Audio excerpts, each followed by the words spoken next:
Letters. Rated Shirl. June 14th, 1945. From Nebraska, Ray writes, Dear Chubby, sunset in Nebraska isn't so bad. The skies were all colored up bright pretty and like the sun is bright orange. Once in a while you can hear the roar of an airplane engine and you sort of look all around you and decide that being alive is very nice. I'm glad I'm screwball enough to disregard all sorts of rules and take off for a couple of days to see you. Even if I had been skinned and boiled in oil, it would have been worth it. There was another big shipping list out this morning. Must have been a couple hundred guys on it. But me, I'm the forgotten man. Gee whiz, maybe they don't like me and they're just trying to confuse me. Oh well, a smart guy once told me to take whatever the bigwigs hand out. Don't volunteer for anything. Don't try and get on something you aren't scheduled for, and don't get off something you are scheduled for. Maybe that's a good way to feel. Let old gal Fate take care of all the details. Two small bits of news today, one bad and one indifferent. One of the fellows walked into a prop this morning and was killed. Pretty messy. There's talk of this being a permanent base after the war. They must be figuring on keeping a doggone big airforce during peacetime. Did you ever have fried rice with little pieces of bacon in it for breakfast? Don't. It ain't no damn good. I sat in the sun for a while this afternoon and got a good start on a crimson torso. It felt good, like taking a shower without getting wet. Of course, I also took a shower. While browsing through the post library yesterday, I managed to find one of my most beloved murder mysteries, The Lucky Stiff by Craig Rice.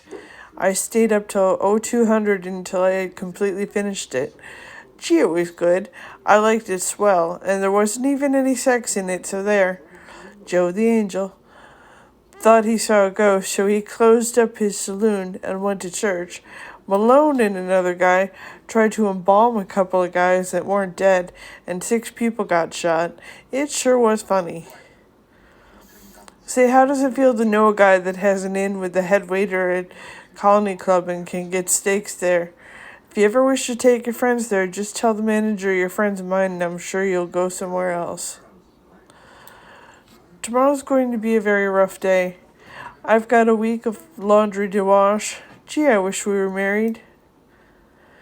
Hey, do you know that the 23rd of this month I've been a shavetail for 6 months? 12 more months and I'll be in line for first. That gives me something to look forward to. Do you like board sidewalks? I've been giving serious thought to taking on paternal responsibilities. I miss the pitter-pat of little footsteps, so I figured maybe I might buy a dog. I'd sure like to have one, but it might not be allowed. Oh well, I'll just have to be content with me on account of sometimes I'm a dog. Managed to get 1 box of black crows today. I was going to send them to you, but 17 masked bandits with submachine guns attacked me and stole them. Isn't that awful? Well, that's life, they say. A rolling cloud in the hand is greener on the other side.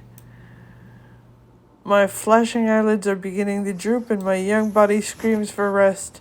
So there's naught to do but recline on my Simmons innerspring and dream of the beauties of the past and the thrills of the future. Don't you think that was nicely put? In my own way, I'm a bit of a poet. Farewell, my lovely. The shades of night may cloud you out of my sight, but never, nay, never out of my heart. Just made that up. So long, swivel hips. It's time to hit the sack. What do you know for sure? Well, for one thing, you know that I love you. Your guy, Ray.